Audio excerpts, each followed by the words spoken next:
On se retrouve. Voilà. Autre rendez-vous respecté parce que vous savez, c'est ici le cadre de réflexion sur les questions essentielles du fonctionnement de notre société. Pas ailleurs. Ici. Nous disons bien, pas ailleurs. C'est d'abord ici.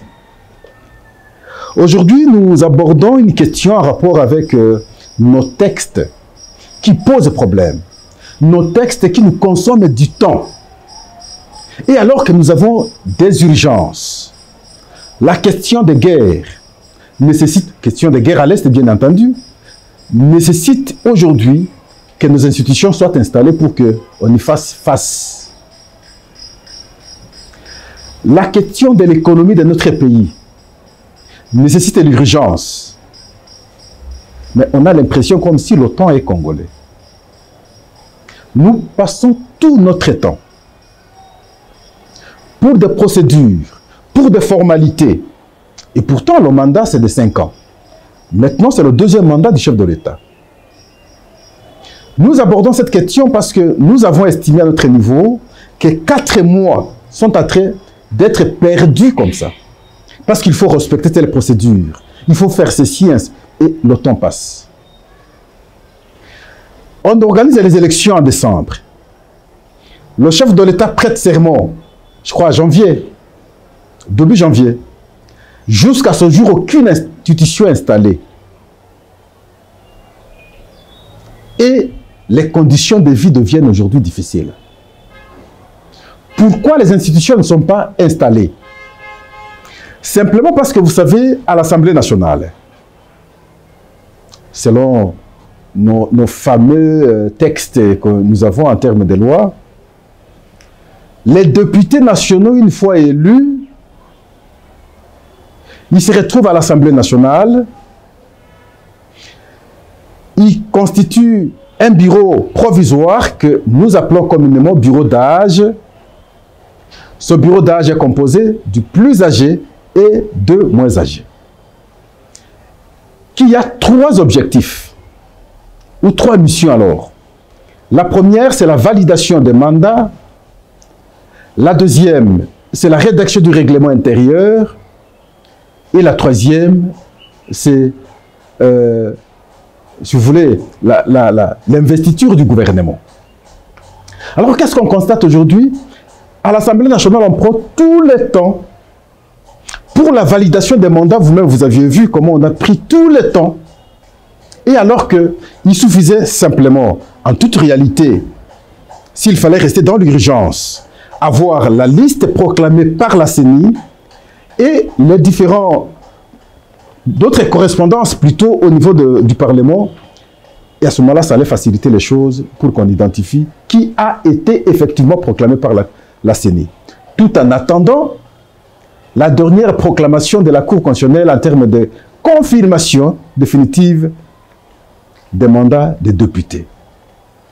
Et voilà. On a pris tout le temps. La deuxième étape, c'est la rédaction du règlement intérieur. Vous pouvez imaginer que nous avions eu l'Assemblée nationale de la première législature, deuxième législature, troisième législature, maintenant c'est 4e législature. Et les différents règlements intérieurs ont toujours été appréciés par la Cour constitutionnelle pour la conformité à la Constitution. Mais quel est le problème pour qu'à chaque législature, on doit avoir un nouveau règlement intérieur? Mais si c'est une adaptation simplement, ça ne peut pas prendre du temps. Et voilà le temps qu'on a pris. Parce que là aussi, les députés voudraient avoir un peu d'argent. L'autre étape, c'est l'investiture du gouvernement. Et là aussi, on ne saura pas voir le gouvernement tant que du côté de l'Assemblée nationale, on n'aura pas fini. Parce qu'il faut installer le bureau définitif. Mais le bureau définitif, curieusement, toujours nos textes ici, ne peut être installé que par ou lors de la session ordinaire. Et la session ordinaire n'ouvre ses portes que le 15 mars.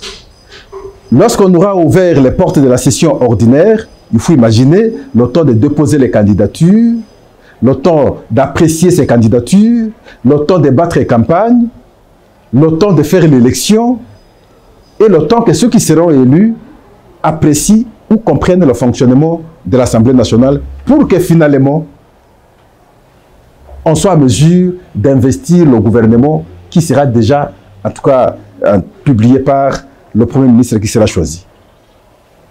C'est du temps que nous perdons. Vous allez à la Cour constitutionnelle. Depuis que la CENI aussi a proclamé les résultats provisoires, ça prend tout le temps possible pour apprécier les différents contentieux. Parce que le temps est congolais. Pour qu'on ait finalement les résultats définitifs. 4 mois. 3 mois. Mais ailleurs, là où il n'y a pas assez d'urgence comme chez nous, lorsque on proclame le président, il prête serment. Le jour suivant, c'est le Premier ministre. Le jour suivant, c'est le gouvernement et puis ils sont partis. Mais nous tergiversons avec nos textes, avec des procédures lourdes, inutilement. Et alors, Pascal vous fait une proposition pour éviter alors de passe-temps inutilement. Si on peut revoir les choses pour que l'élection, ou les élections s'organisent au mois de février, pour que début mars, on proclame les résultats provisoires, avant les 15, le chef de l'État est investi, et le 15 mars, il y a rentrée parlementaire, ouverture de la session ordinaire rapidement, on a le gouvernement et puis on part. Parce que ça laisse tout le temps. Les élections se font en période de vacances parlementaires pratiquement. On aura une session extraordinaire uniquement pour la validation des mandats. Et pour qu'on arrive maintenant à la validation ou à l'installation du gouvernement, ça prend tout le temps possible. Et c'est nous, Congolais, qui payons le prix, que ce soit sur le plan social avec l'économie, que ce soit sur le plan sécuritaire, la question de l'Est, tout le monde le sait. 4 mois, c'est beaucoup. Donc la responsabilité, c'est au texte que nous élaborons. Les textes que nous élaborons, nous ne tenons pas compte de nos réalités. On a l'impression de prendre des copies d'ailleurs et les matérialiser chez nous. On prend ce qui a été fait ailleurs. Et vous allez voir, le Sénégal prépare les élections d'ici quelques jours. Ils auront un président. 2 jours après, ils auront un Premier ministre. Ils risqueront d'avoir le gouvernement avant nous. J'ai parié qu'ils auront même le Premier ministre avant nous. Non, notre procédure est très lourde. Nous avons beaucoup d'urgence. Nous devons avancer en urgence. J'ai apprécié le point de vue du secrétaire général de l'UDPS, honorable Augustin Kabouya. Il y a notre Augustin qui est ici, devant moi. Augustin Kabouya, lors de sa matinée politique, il est revenu sur la question. Visiblement, le problème ne se pose pas chez lui parce que les autres penseraient comme si c'est à l'informateur que ça traîne. Non. Même si l'informateur pouvait tout remettre aujourd'hui, même si le chef de l'État pouvait aujourd'hui sortir le nom du Premier ministre, ce Premier ministre ne saura pas aller avec son gouvernement à l'Assemblée nationale tant qu'on n'aura pas le bureau définitif de l'Assemblée nationale. On bloque les choses. Je suggère qu'on revoie nos textes. Que ce soit le règlement intérieur en question qu'on revoie, qui ne s'adapte pas, malheureusement. Même la Constitution, si possible. Qu'on voit ces dispositions-là pour qu'elles soient plus souples à permettre que, aussitôt que nous sortons des élections, aussitôt que nous aurons installé les institutions. Et à ce moment-là, ça nous permet d'avancer et aller vite. Alors, le mandat de 5 ans, mais vous perdez déjà 4 ans, 4 mois. C'est que le mandat n'est pas de 5 ans. Nous perdons 4 mois. Donc, le mandat, c'est de 4 ans et quelques mois. Parce que les 4 mois ici, nous les mettons où? À partir du moment où les institutions ne sont pas installées, c'est à quel niveau? Nous passons du temps inutilement. En tout cas, merci beaucoup. On a bien voulu fixer cette question, mais en même temps vous poser la question sur le problème du Congo. J'ai aimé la correspondance de, sinon, l'ouvrage écrit par Ikongawe Chai. La crise congolaise est-elle surmontable? La mise en perspective stratégique des outils nécessaires pour reconstruire la République démocratique du Congo. L'ouvrage est là. Est-ce que cette crise est-elle qu'est-ce qu'il a écrit? Surmontable. Nous disons oui, la crise est surmontable. La crise est surmontable. Mais question que nous soyons à mesure d'identifier la crise en question.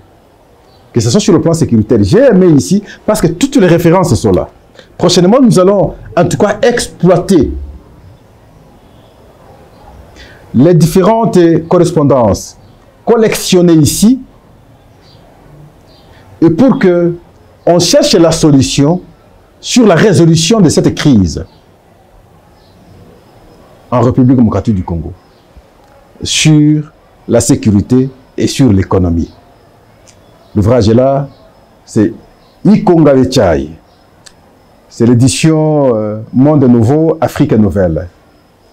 Merci, à la prochaine.